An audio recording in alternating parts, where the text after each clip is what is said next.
You're listening to the Business and Life Conversations podcast with Angela Henderson, episode 231. Hey there, you're listening to the Business and Life Conversations podcast.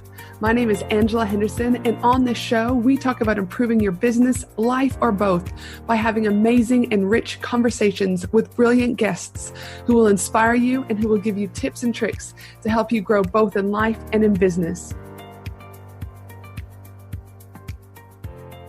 Well, hey there, you amazing human, and welcome back to another awesome episode of the Business and Life Conversations podcast. I'm your host, Ange, from Angela Henderson Consulting, where I'm an international award-winning business consultant and coach who's helped thousands of amazing women business owners get all the pieces in place to have consistent 4- and 5-figure months and then on to 6- and 7+ figure years without burning out in the process. Today, my friend, it's just you and I hanging out. And today is a podcast episode that is, it's just a little bit raw. It's raw into a few things that have been going on in my business life specifically. And there's one thing I've learned with being a business consultant and working with women all around the world, and that it's important for me to share to you other things that are not just the successes, other things that might not be so good, other things that might also get me down because, hello, I'm still a human being. And so the last few months have been a little bit hard behind the scenes of my business. There have been tears. I've been tested. Oh, how I have fucking been tested. Specifically, my boundaries have been tested. You see, I am a giving, kind, and loving human being. In fact, I would call myself an empath. An empath is a person who feels other people's emotions more intensively than the average person. I've embraced being an empath just like I have embraced having ADHD. In fact, I feel these two characteristics make up my superpower. But it doesn't mean that it doesn't come with its own hurdles. The main hurdle I'm talking is boundaries. You see, boundaries weren't always easy for me. My mother did some pretty shitty things to me. I put boundaries in place with her. And guess what? Because of those boundaries, I haven't seen her in over 11 years. So you can only imagine the fear I have at times when I need to lay and stay true to my boundaries. If I lay this boundary, this person will leave me or think bad of me, etc. Because this is what happened with someone who was supposed to love me unconditionally, aka my mother. And this is what she did to me. So the last few months, when I've stuck to my boundaries, and I'm pretty tight on my boundaries as it is, but when you're going through some changes, obviously with my ex leaving and things like that, sometimes you lose a little bit of that because you're kind of focusing on other things.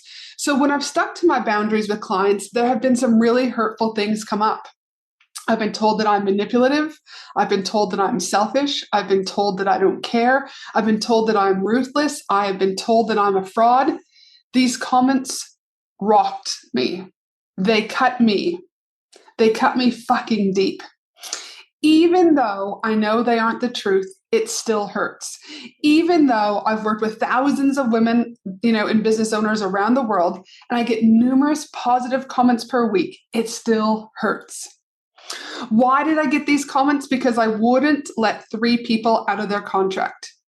Now, I know the bigger picture here, and I know that the bigger I get, the more refund requests I'm going to get. It's a numbers game. I get that.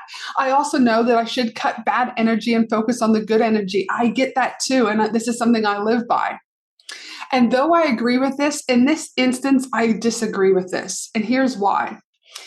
Because women in business should be able to feel safe enough to hold someone to their contract. I mean, you don't go and buy a house and then 3 months after you move into the house, return the keys to the real estate people or whoever you bought from because you don't like the house anymore. Or you don't go and buy a black car from the dealership and then return the car keys a few days later because you've outgrown the color black and now want a purple car instead. It doesn't work like that. Society doesn't work like that. Not to mention, as a business owner, and more specifically a business consultant, I want to role model and show that women that I work with, that it's safe to hold true to yourself, but it's safe to hold true to your contracts. I've learned over the years that each time I break my own boundaries in order to ensure that someone else likes me, I like myself a little bit less. Let me repeat that. That each time I break my own boundaries in order to ensure that someone else likes me or someone else is happy, guess what? I end up liking myself a little bit less. And I'm like, fuck that. I don't want to like myself a little less. I want to love myself. I want to honor myself. Why? Because boundaries equal alignment. The more aligned I am, guess what? That's right. The more things flow in my life. So every single time I set a healthy boundary in my life, I improve the relationship with the person who means the most, and that is myself. And I improve it a little bit more and a little bit more. And I am here for this. I can't control or be responsible for what other women in business do and don't do. But for the rest of my time here on Earthside, I'm here for taking responsibility for my life. I'm here for keeping boundaries. I'm here for more alignment. My script? I'm still a giving, kind, and loving human being, even though I stay true to my boundaries. I want you to think about, where do you need to tighten your boundaries so that you can love yourself a little bit more? Boundaries, they're not always easy, right? You've got to keep building that muscle and keep building that muscle. But I'm here to tell you through experience that it does get easier. It doesn't mean you don't have to have hard days. It doesn't mean that you don't get hurt. It just means that it does get a little bit easier over time. And most importantly, you deserve it to you, yourself, foremost. And this is something that women in business and women who are mothers and women who have lost people get lost. They forget about themselves first. They forget to put their oxygen mask on first. They forget to continue to love themselves. I want you to know you are enough. You are doing enough. You are enough just the way you are. Don't ever be afraid to stay true to you. Don't ever be afraid to stay true to your boundaries. Don't ever be afraid to love you. That, my friend, is important. This is Ange from Angela Henderson Consulting, where I wanted to just share a little bit about behind the scenes, let you know that, again, even when people are still, quote unquote, successful, it doesn't mean that we don't have feelings. It doesn't mean that we don't get hurt. It doesn't mean that we don't have bad days. This is all part of being a woman in business. Much love from Brisbane, Australia, my friend. Have an awesome day.